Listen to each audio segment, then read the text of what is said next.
กับสวัสดีและสวัสดีเด้อพี่น้องเด้อพังลาวหรือพังไทยเนาะต่างประเทศหมดสุขุสุคนเด้อพี่น้องเด้อวันนี้เราก็มาถ่ายคลิปเนาะให้วิให้FCเบิ้งหรือว่าพี่น้องเบิ้งเนาะเกี่ยวกับการตำศาสตร์สลายเขตเมืองนองสิปูนเมืองพีนเราสิบ่เคยตำศาสตร์เนาะมาเบิ้งนำกันเลยหนึ่งเราต้องมีปื้มนี่สองต้องมีเสือกนะเสือกแบบนี้นี่เสือกแบบนี้เสือกธรรมดานี่แหละแต่กับพื้นนี่ มาทำได้แล้วตอนนี้นี่ที่แล้วแล้วตอนนี้นี่พื้นที่สองบ่มือนี่นะสองพื้นนะมือละสองพื้นซาสุดปกติเขาได้มือละสี่แต่ว่าทีมงานนี่ซามีลูกน้อยเนี่ย ก็เลยซาในนิดนึงได้มือละสองพื้นปกติกับมือละสามมือละสี่ผู้ไวฮอดได้มือละสี่เนาะทีมงานมาลูกอ่อนนี่พื้นนี่หลังจากเราไปเอาอยู่หน้าเนาะตักแดดไว้ตักแดดไว้ประมาณ2 มือมันเหี่ยวเอาจะมาตำได้มันอีกประมาณ30 ปลายเส้นกันแล้วเนาะใกล้จะแล้วแหละอย่าลืมเด้ออย่าลืมฝากกดไลค์กดแชร์ติดตามไปนำวิธีการตำศาสตร์ใครสนใจอยากได้ศาสตร์ก็คอมเมนต์มาเลยเนาะเพราะว่าศาสตร์อยู่เฮือนกับลายอยู่มีพร้อมขายเด้อมีพร้อมส่งเอาจากซองโตกับพุ่มไปส่งเลยพอแห้งแล้วนะขนาดผัวจะยังมาหับขายขึ้น60บ่ได้ว่าเขาได้กำไร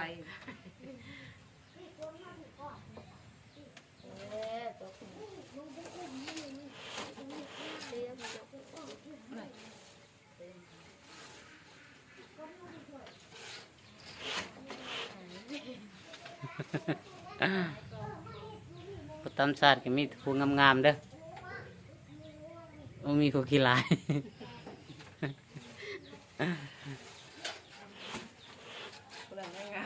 งามได้ผลงาม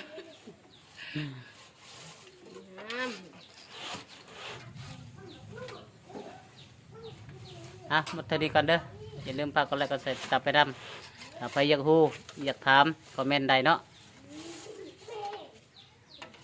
ขอบใจหลายๆตอนนี้เพิ่นก็กำลังเริ่มเด้งเสือกเนาะ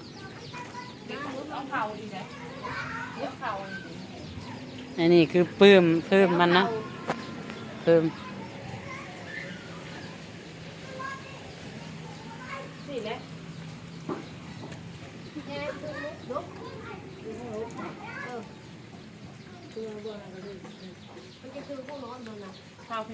ตอนนี้ค่ะกำลัง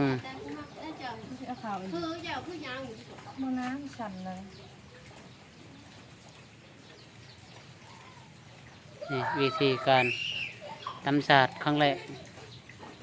นี่คือพื้นต้องดึงเสือกไปเนาะ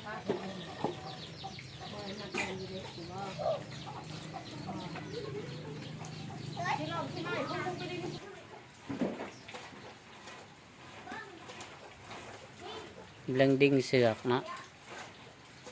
ต้อง3 คนเนาะดึงเสือก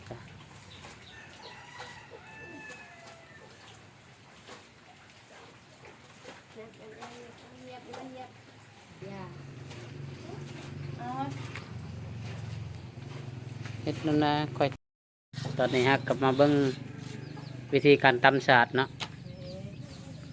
อยู่บ้านนะพังโคกเอาพื้นมาตำเฮ็ดศาสตร์เด้อนี่พื้นจะได้ชิ้นแล้วอะไรตัวนี้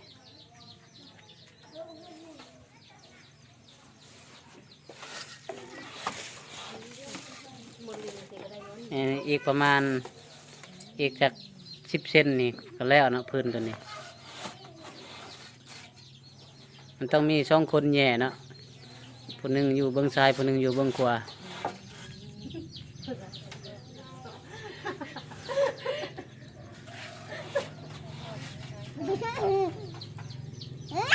เจ้าผู้บ่ มาทางนี้บ่ไป นะให้เบิ่งเลยเนาะวิธีการตำศาสตร์บางคนอาจจะบ่รู้จักว่าตำศาสตร์ใดๆนี่เอาพื้นนี่ตำเอาไปสนใจยังได้ก็คอมเมนต์มาเนาะมีขายลายอยู่เฮ็ดขายแน่เฮ็ดปูแน่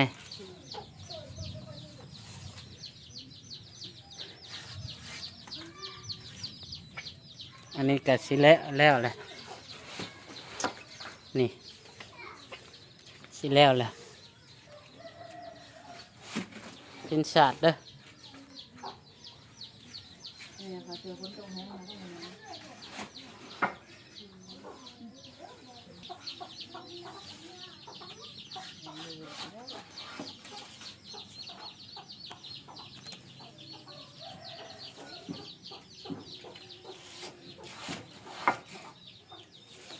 ตำศาสตร์แต่ละปีต้องได้ตำศาสตร์เนาะเพราะว่าไอ้พี่น้องหลายเขามาขอแต่ละปีต้องให้เขาบาง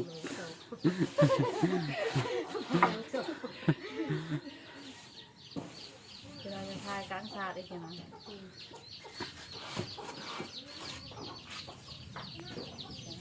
ต้องมีเชือกเนาะบุญวงบลายดอกเครื่องอุปกรณ์มันก็ต้องมีเชือก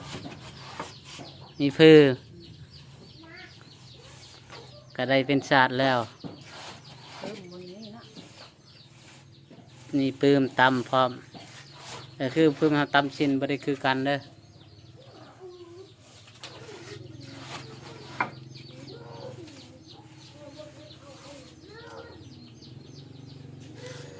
อันนี้มาแต่บ้านใบนะเขาจ้างชิมือเพิ่นมาเง่ซอยกับเช้าเมื่อละแสน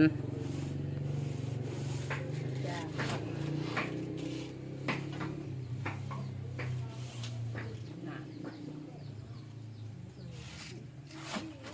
นี่วิธีตำต้องได้ตำแห้งๆช่องเทือทำตึงเ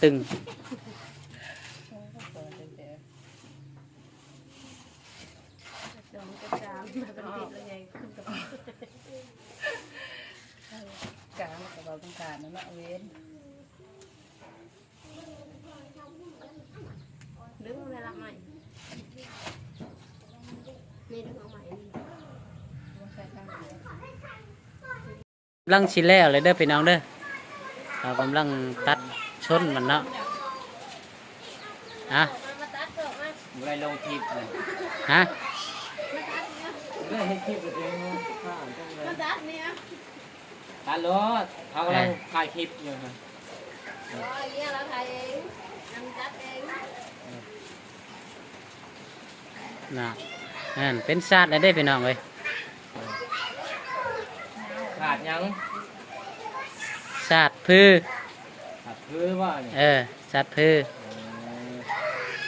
ศาสตร์ธรรมศาสตร์ว่าไงซะเอาพือเอาต้นไม้ไปเฮ็ดศาสตร์ต้องมีซีมือผู้ตัดอีกไดพวกเป็นผู้เป็นตัดก็มีไดถ้าผู้เป็นตัดก็ต้องถึกอีกแต่ผู้เป็นตัดได้ถึงเป็นเลย ผู้ย่องเฮ็ดโปรแกรมนะ นี่วิธีการตัดชนมันนี่พี่น้องเอ้ยนะว่ากันไฟบ่เป็นกับบ่งามอีกหลายตัดต้องตัดงามๆ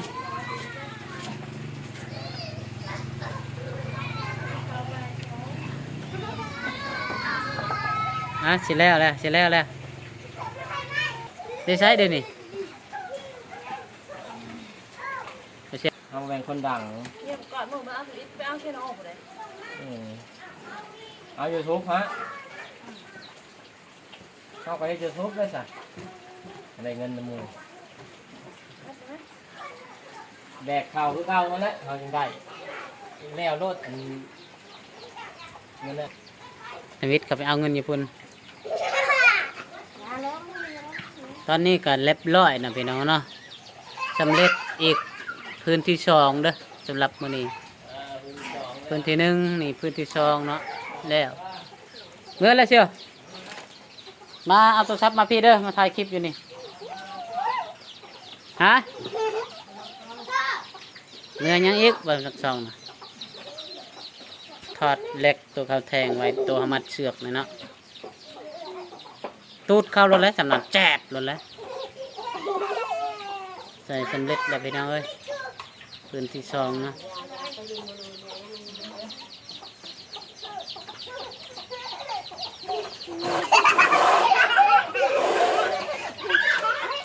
แล้วไปปืน1ปืนที่2นะ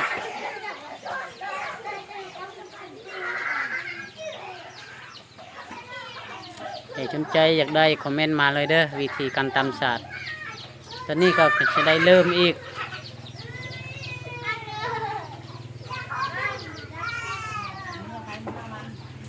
นี่แล้วเนาะรับเธออย่ามันขี้ดินบัลแลซักไม้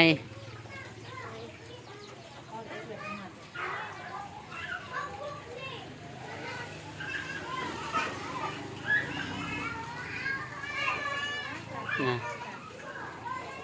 บ่ใหญ่ยาวเนาะสัตว์นี่ขนาดอะไรระดับ2 เมตรเนาะระดับ2 เมตรปูนสัตว์นี่